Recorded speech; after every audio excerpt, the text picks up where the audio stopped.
as soon as I start. Welcome to this okay, Theosophical short. I had everything planned and then noise started happening, and so we're good. And I also have some kind of weird feedback happening on my end, so I'm not, oh, it says I'm live. Great. That's just great. Theosophical short. Let's check out. It looks like I'm a little bit grainy, but that's okay, because it's not about what I look like. It's about what I'm going to say and what I'm going to share with you. So it's okay. Anyway, welcome everybody. These are not getting a whole bunch of views, but that's not important. What's important is if you come across this video, then it's meant for you, and hopefully it will help you like it has me, these teachings of Theosophy. My name is not important on this channel. I really don't like to share much about myself other than my application of these teachings. Hi there, HAPS team. Hi there, how are you? This is my other channel. I have a private one that I do my other stuff on, but this one is my Living Theosophy channel. So if you are there watching now, can you tell me, hi there, Lucia, could you tell me, am I grainy? I look grainy. And I'm not really sure. I also don't know how to get it into landscape here on HAPS. But what you're watching now, for those of you who are catching on the Living Theosophy YouTube channel, is you're watching live broadcasting, live streaming platforms connecting with each other. This is called HAPS TV. That's okay then. That's fine. Thank you for checking, because I can't tell on my end. What you're watching is live streaming, taking over the world and enabling everybody to get what they need when they need it. And you can interact with your broadcasters in real time. So I come on this channel, on the Living Theosophy channel. We have guests. We had Petra Meyer, a bitten portrait. Okay, that's fine. Thank you for letting me know, sweetheart. I don't expect a big crowd because I didn't promote this. I just come on once a weekend. I try to keep it short to be able to share some of these applications with you. So I'm calling them, hi there, welcome to you. If you have any questions, do let me know. I will reach out to you. If you're over on YouTube, I see, hi there, you're watching from YouTube. Hi there, Evelise, welcome. Okay, because it is kind of fly by the seat of your pants. You just sit down and you start talking, because I thought, instead of just having my amazing guests like Pablo Sender and Petra Meyer, and I've had a whole bunch, actually.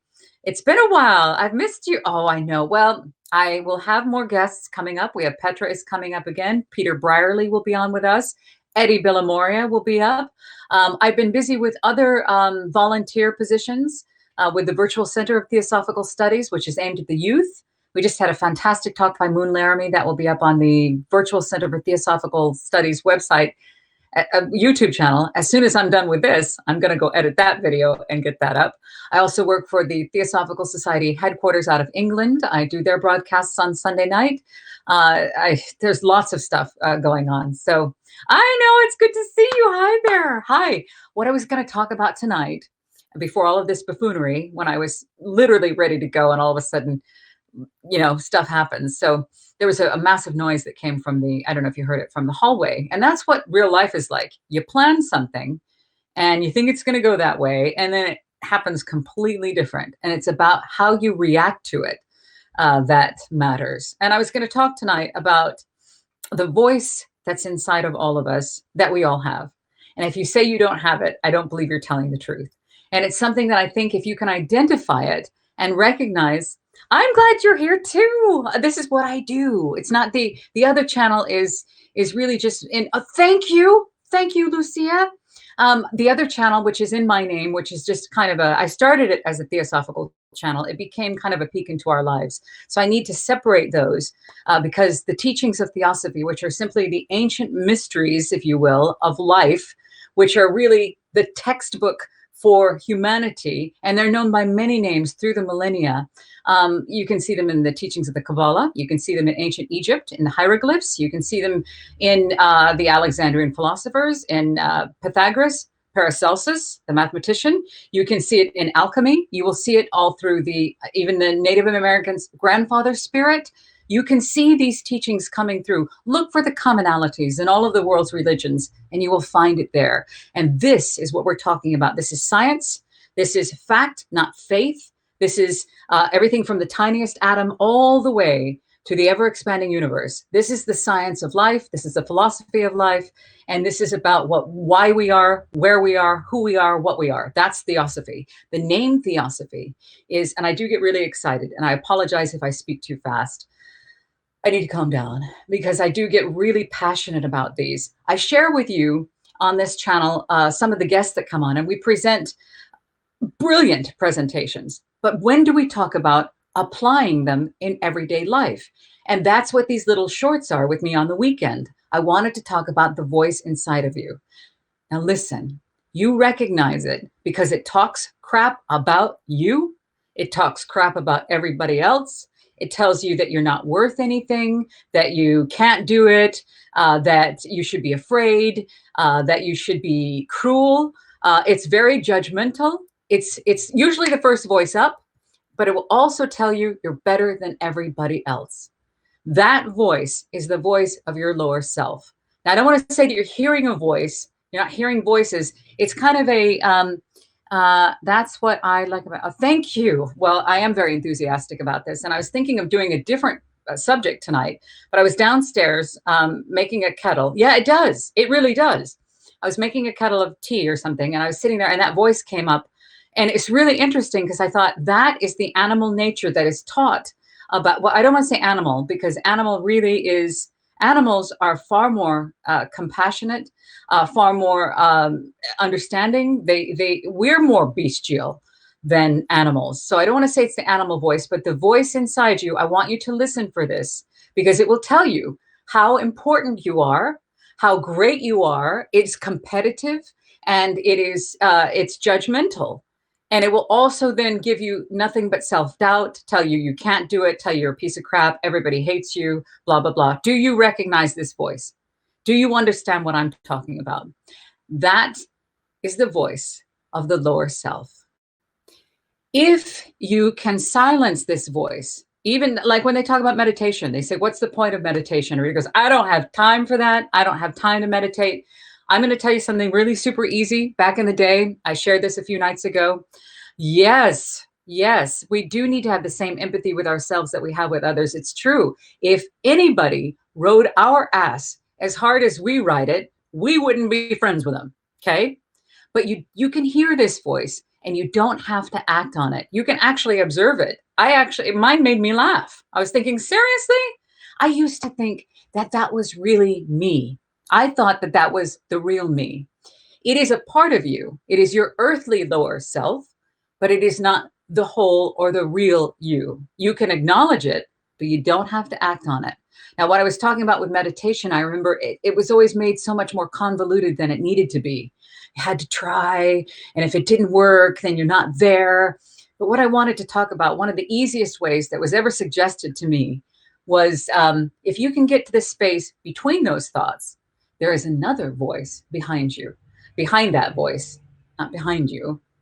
It's actually the voice of the silence is what it's called in the teachings of Theosophy. It's been called many other things. You can call it your higher and lower self, conscious and subconscious. We're going to talk about how to identify it. Thank you so much.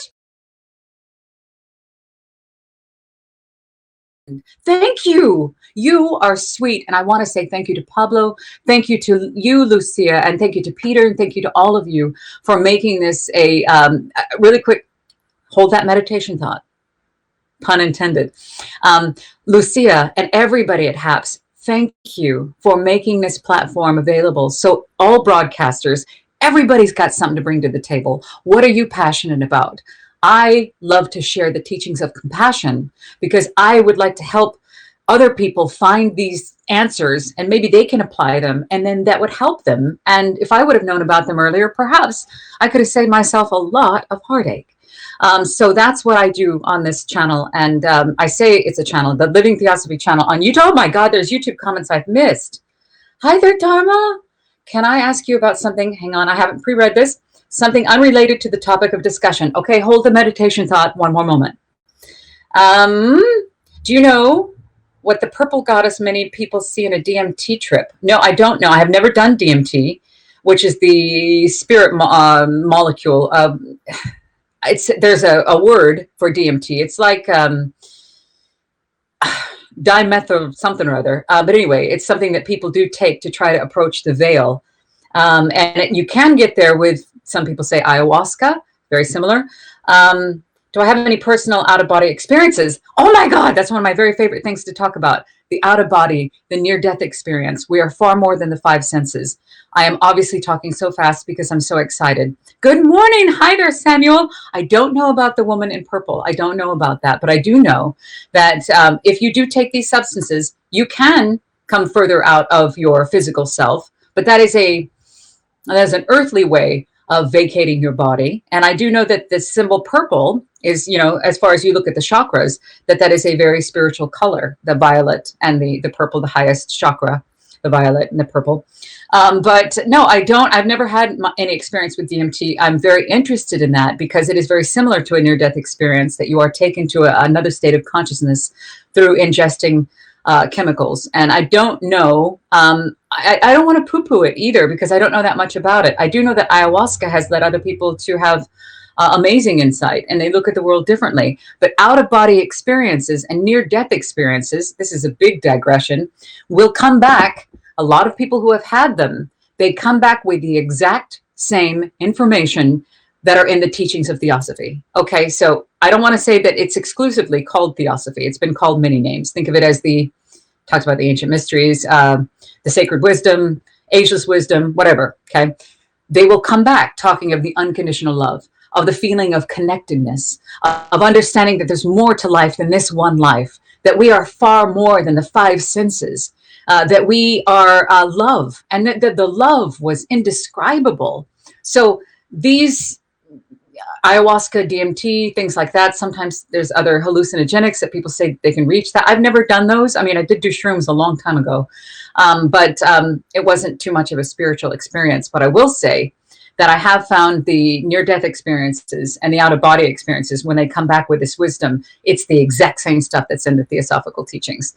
So what I wanted to talk about tonight, I will talk about whatever you want to talk about, but I really want to get to the point, because there's 7 of you here watching on YouTube. Hi there. We're coming through HAPS TV, which is a really wonderful platform. It is a live streaming. It's haps.tv, a live streaming service that will feed to all of your things like YouTube and Facebook and Periscope and Twitter. And so you can get the message out there. You can broadcast in one place, and they're brilliant. Thank you, Dharma. I hope I was helpful. I don't know how helpful that was. Okay, the meditation. Everybody talks about, okay, you have to do it perfect, and you have all this euphoria, and it's a spiritual orgasm, and it can be euphoric, but a lot of the time you're just trying to quiet the thoughts. You're trying to get in between the space of this lower voice, your regular voice. Did I pay that bill? And so is, having the difficulties, COVID, I lost my job. How am I going to, whatever, repair this relationship, whatever. Okay, that's life. Get between these thoughts and get to this space where there are no thoughts. And that's how you can hear the voice of the silence better. The voice of the silence is the voice of your higher self, and it is compassion. It is love. It is unconditional empathy and understanding for all beings. It is, okay, the way that I say it's easiest to identify to those who have never come across the higher and lower self in the Bhagavad Gita, which is Krishna and Arjuna. Those are really just words for higher self, lower self. All the religious texts, they're really writing in allegory and parable. They're not really, if you take them literally and think that this is an anthropomorphic person that is so much better than you, it's not true. It's you. You are all of it. Everything is you. You are everything. You've heard as above, so below. You are. Thank you, Joe. There she is. Oh, wait. Can't help it. Joe is a very dear friend, a fantastic broadcaster, and she's creative and amazing and pure love. And when I was mentioning the word empathy of just now, when she just popped up here, the love that she exudes, even though she's being creative and artsy, is phenomenal. Check her out. If you haven't checked out Doe Darling or Vegan Doe, please do. We are talking about the higher and lower self and how to identify the higher and lower self. This voice, Doe, we were just talking about that voice that's inside of us. It's the first one out of the chute. It is judgmental. It is condemning. It talks crap about you and everybody else. Okay. But it usually is very, very, very judgmental and very strangely, I don't know, I want to say egotistical, but it's very interesting because it will tear you down and then tell you that you're really very important. You are more important than everybody else, and you're separate from everybody else, and you're different from everybody else. Hi there from Dallas. The greatest heresy taught about in these teachings is the belief that you are separate from all the rest. I mentioned this before in this broadcast, in one of these shorts, and I said I'd keep it short, and it's not very short. The astronauts, when they left the Earth and they were traveling out in space, and they looked back and they saw this beautiful blue ball, they said that we left as technicians, we return as humanitarians, we truly can see with our own eyes this majestic sight, I am paraphrasing, of oneness, of unity. We are one another. We are connected. We are each other. The greatest heresy is believing that we are separate from each other. We are not. So this inner voice I can identify by using the, and we all can identify, the vices and virtues of men. The vices and virtues. Vices of men. So we have humility against pride, okay? Kindness against envy. Temperance against gluttony. Chastity against lust. It doesn't mean that you have to be a monk. It just means you need to be moderate, okay, and purposeful and kind and not selfish, okay. Patience against anger, charity and liberality against greed, and diligence against sloth. So the vices and virtues, there they are together with their mirror. That's that voice. So can you tell me, if you are watching, do you recognize this voice within you? If you do, what do you call it? And do you recognize that it isn't actually you? So when those thoughts come up of, you're never going to be able to do it, everybody can't stand you, you're a piece of crap, you're so ugly that people on the other side of the street are closing their windows because they can't stand to look at how ugly you are, but you're so much better than all those other people. You're so much better than them, and you're so different, and you deserve it and not them, and no one else can have that success, because that's another thing, is that it comes in and you'll find people act on it because they feel this and they follow it as if it was the truth. You find that people who don't wish success for their friends, there's enough for all of us to have whatever it is that we need to have. But some people will say, oh no, you can't have it because I have to have it. There's this weird, I don't know what it is, a human nature of competition and envy. That's envy. That's what we're talking about, is envy. When you envy somebody else and you don't want them to have it because you want to have it for yourself, that's the lower self. This voice exists within all of us. It is called often the brute nature. I want to say animal nature, but again, as we said before, animals, we can learn so much from animals. Take a look at your pets. Take a look at the cows in the field. What are they? How big is their footprint? And are they worried and fighting with each other about a day that hasn't happened yet? Do they launch war on each other? Do they do that? Do they fight and just for? I mean, there are hierarchical things in some of the animals and some monkeys and things like that, and prides of lions and things. There's a line, but of succession, and some of them fight for mating. But other than that, do they launch wars with each other? Do they? They don't. We can learn a lot from them. They live in the moment. They're not worried about where the next meal's coming from. They're not worried about what that dog over there is really thinking. They'll sniff each other's butts and bark and stuff like that, but they're not tripping on it. And they're happy to see you when you get home, no matter what you've done. It's true. Your dog, or sometimes your cat, usually, I mean, in their own cat way, will love you unconditionally. They do. They are little bundles of unconditional love. I call it innate. That's okay. That's a very good. Oh, the innate, the language inside, that voice. Yeah, it comes with you. It's here. And I remember when I was younger, I thought that was really the whole me. So I acted on that. And it's usually whenever you're in a state of wrath or pride. Well, they're all there. It's the vices. And when you are in temper, when you're in an argument and you want to defend yourself to the death almost, and then you realize, wait a minute, hey, no one has ever fought to be the most right and actually remain the most right. I mean, when is the last time somebody was promoted to the most right, and there they are, they always stay that way? It's not, you're never going to change somebody's mind that way. It's weird. what I do when I hear it, and it came up downstairs, but I was really interested. I was watching something on YouTube while I was doing a little thing, and I heard it in the back of my mind. I judged something that was on this YouTube, and I went, what the, who is this? Shut up. It was weird. So I wanted to talk about a meditation that I've been all over the place in this little short, but a meditation that really, really helped me. And it was just a by the way, a little mention from a friend of mine she's a former yoga teacher, and she's also a student of Theosophy. She said, you know what I find the best, easiest way to do it is I allow the thoughts to come and then just let them go. And I remember I was like, that's brilliant, because I've always tried to, I can't be thinking any thoughts, and that's a thought on its own. So I'm thinking about the thought that's thinking about stopping the thoughts. So what I did was I applied this method. So when I close my eyes, and I have this time, usually before bed, if I can, try to fall asleep. And I thought I'd try this to just go ahead and go, all right, let's try something different. Allow the thoughts to come. They're in a little bubble. There they are. Okay, let's say, I don't know. What am I thinking about? Money. How am I going to pay this bill? Yes, thank you. Okay, this is not my idea, but I tried to apply it the last 2 or 3 nights, and it worked. It was beautiful, because the thoughts, let's say, I don't know. I screwed up on the front of this video. Okay.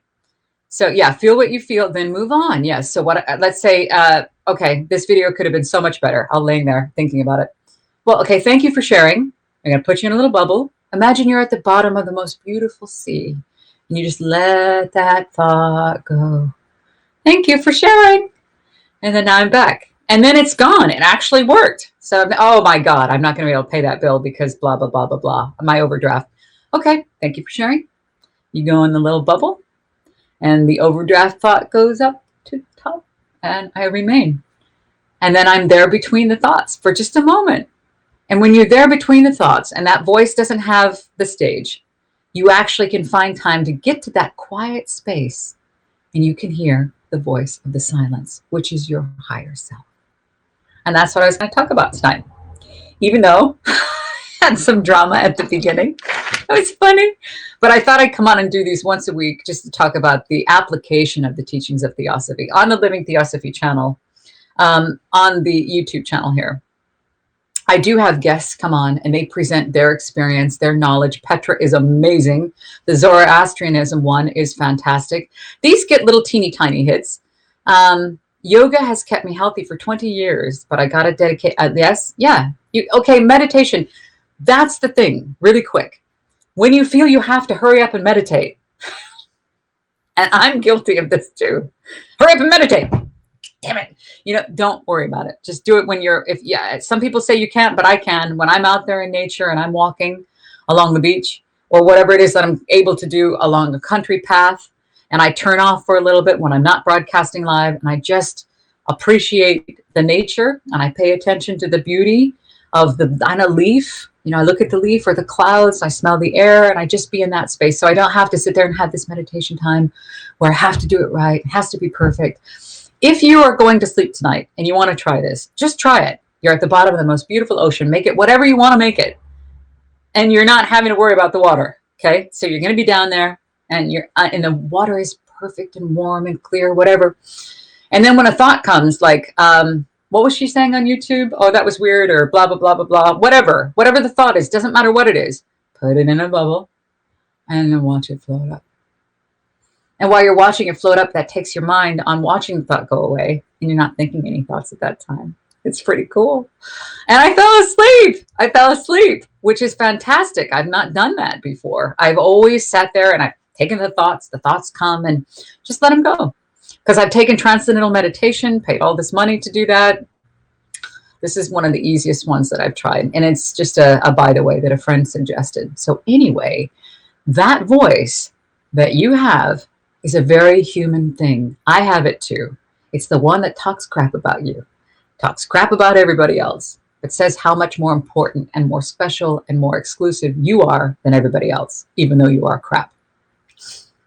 It doubts, it judges. It's horrific, and it's very real. It's the voice of the lower self. Quiet it to hear the voice of the higher self. That's what I'm doing now. I'm actually sharing with you a real journey. And I've been a student of Theosophy for a while. You never get to graduate. This is just a It's just a journey. So I share it with you here on this channel. And I thought, why not use the tools of today instead of just presenting the teachings to you as an individual, just sharing with you how I do it and what I'm doing. And I still don't have all the answers. As a matter of fact, I told you, I have more questions than I do answers every day. I have more questions. But I feel it's imperative to reach out and be of service in whatever way I can to get these out into the world so other people may be able to have, I don't know, a reprieve, hope. You know, follow your nose. If you like what you hear, Google what I said and go off on your own. You don't ever have to return here. You don't have to darken this YouTube doorstep or HAPS doorstep ever again. Just know that you're loved and you're not alone. And the near-death experiences, I think I'll do one next week on that. I'll do one on the near-death experiences. They come back with the exact same teachings. They are a mirror of the teachings of the timeless, ageless wisdom. Okay. Did I say I'd make it short? What's my time on this? How long have we been on? Long time. Okay. I love you very much. Thank you, Habs. Thank you so much. Oh, I love you. It's good to see you. And thank you for that love. And thank you, Habs team. Thank you. It doesn't matter that I'm a little grainy or whatever. I need to figure out how to make a portrait one day or landscape. Thank you. I love you.